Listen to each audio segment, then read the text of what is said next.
Abate es de la raíz de abadía. Nos gustó mucho por la vinculación con el monasterio, ¿no? Es un poco el emblema de nuestra marca. Estamos en el monasterio de Santa María de la Sierra, que está en un pueblo que se llama Collado-Hermoso, en Segovia, en la falda norte de la Sierra de Guadarrama, lindando ya con el preparque de la Sierra de Guadarrama.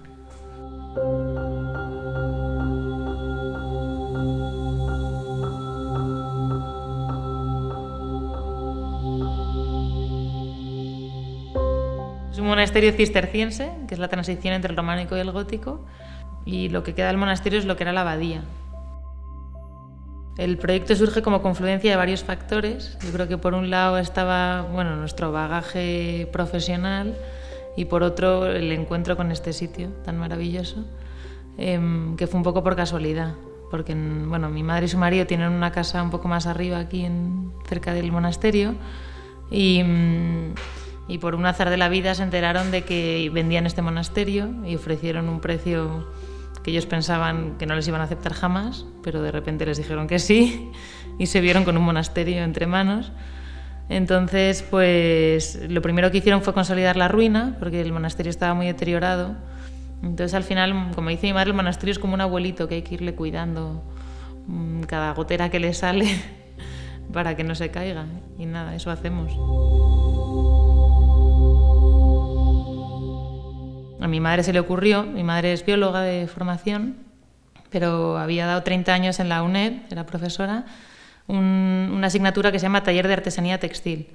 Entonces ella era una apasionada de los tintes naturales, que era como su vínculo con la biología, ¿no? El uso de las plantas, con la moda un poco también, porque ella había estudiado también historia de moda. Entonces se le ocurrió llevar a la práctica lo que había estado dando tanto tiempo de forma teórica. Mi madre en principio se ocupaba más de la parte cultural y del montaje del taller, de la parte de tintes, y yo me ocupaba más de la parte de buscar fibras, de diseñar las piezas, de gestionar la producción.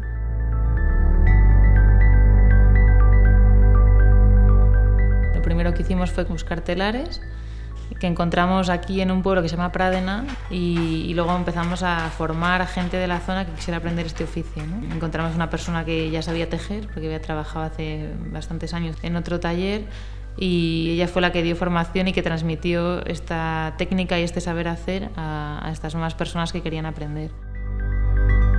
Y gracias a eso nos dieron el premio Europa Nostra a la conservación del patrimonio intangible, ¿no? Y es un poco eso, esas cosas que son patrimonio pero que no puedes tocar, ¿no? Que son un poco perecederas. Y fue un poco gracias a toda nuestra labor en este sentido.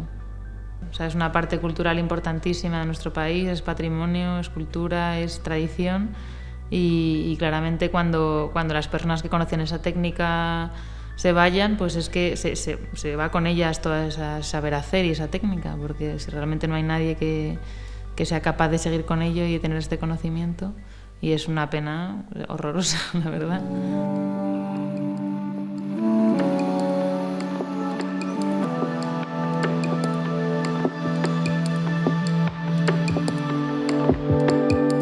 Abate es un proyecto que tiene dos partes.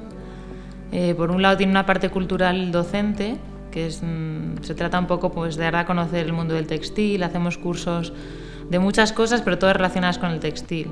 Y luego, por otro lado, tenemos la parte de la marca Abate, que es de producción de piezas textiles hechas a mano en telares manuales, y hacemos piezas de dos tipos, unas para decoración y, por otro lado, piezas para vestir, como esta ruana.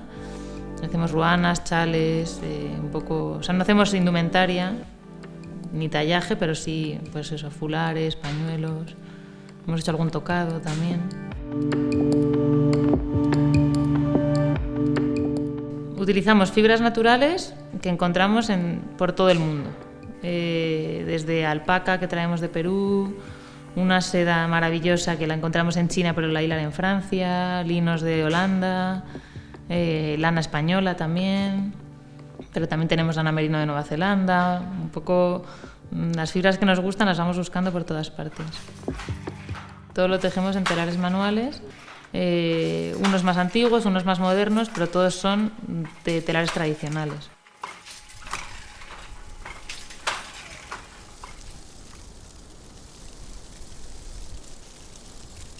Tenemos un jardín botánico de plantas que dan tintes naturales. Tenemos al final del jardín botánico un parterre pequeño en el que sí pretendemos hacer un pequeño cultivo de Rubia tinctorum, que es una planta que es autóctona y tradicional de Castilla y León, sobre todo de esta zona. O sea, la Rubia tinctorum fue un tinte importantísimo para la economía de la zona. De hecho, había una exención de impuestos a todo aquel que cultivara la rubia, porque era pues muy importante para esta zona. Hay un pequeño librito de esa época, que tenemos como un facsímil, en el que se explicaba cómo cultivar la rubia, cómo cosecharla. Ahora en España, como nos pasa un poco con todo, se ha perdido. Ya no se cultiva la rubia, de hecho dijeron que era tóxica si te la comes, entonces que no se podía cultivar y prohibieron hacer cultivo de rubia. En Holanda, sin embargo, están cultivando rubia a lo bestia y la utilizan para pigmentos, también para maquillaje, para un montón de cosas, tiene un montón de usos. Entonces nuestra idea es eso, pero bueno, se nos está dando fatal, la verdad, el cultivo de la rubia, lo cual es bastante sorprendente porque crece en todos lados menos en nuestro parterre. O sea, te sales por el camino y está en todas partes. Pero bueno, esa es un poco la intención y a ver si la conseguimos.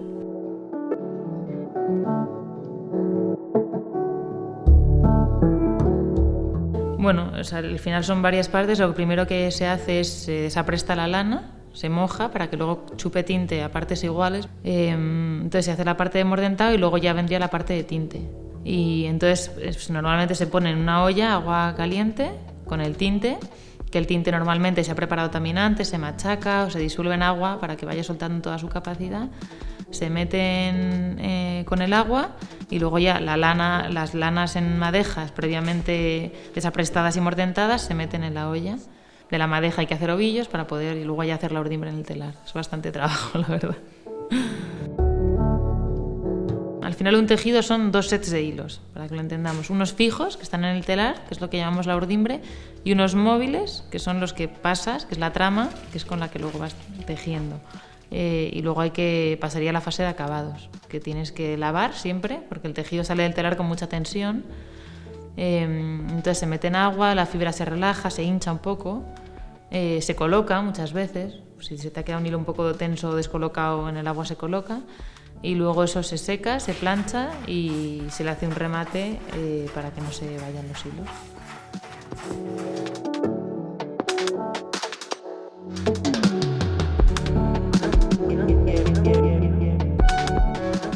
La artesanía para nosotras tiene muchísimo valor, es un patrimonio intangible de cada país, yo creo.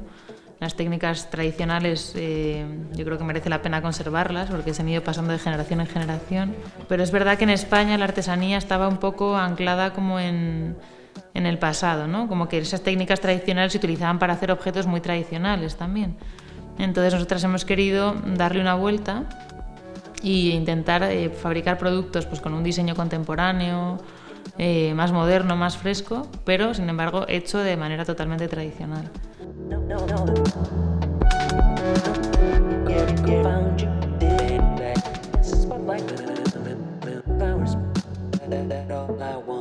Tienes una sensación de como que te conecta también con otras personas, ¿no? La persona que lo ha hecho, todo lo que hay detrás, lo que supone. Tiene como sus pequeños detalles que hacen que cada pieza sea única, que tu manta es tu manta, que no hay una manta igual, que la imperfección que tiene en un lado es la tuya. Y es un poco también como volver a lo personal, ¿no? En un mundo en que todo está súper estandarizado, que tienes la misma chaqueta que todo el mundo, pues de repente también tener una cosa un poco más individual, ¿no?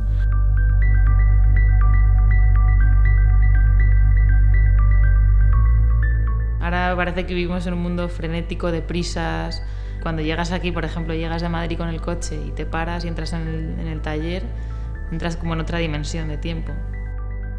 Es otra manera de producir, ¿no? A un tiempo muchísimo más lento.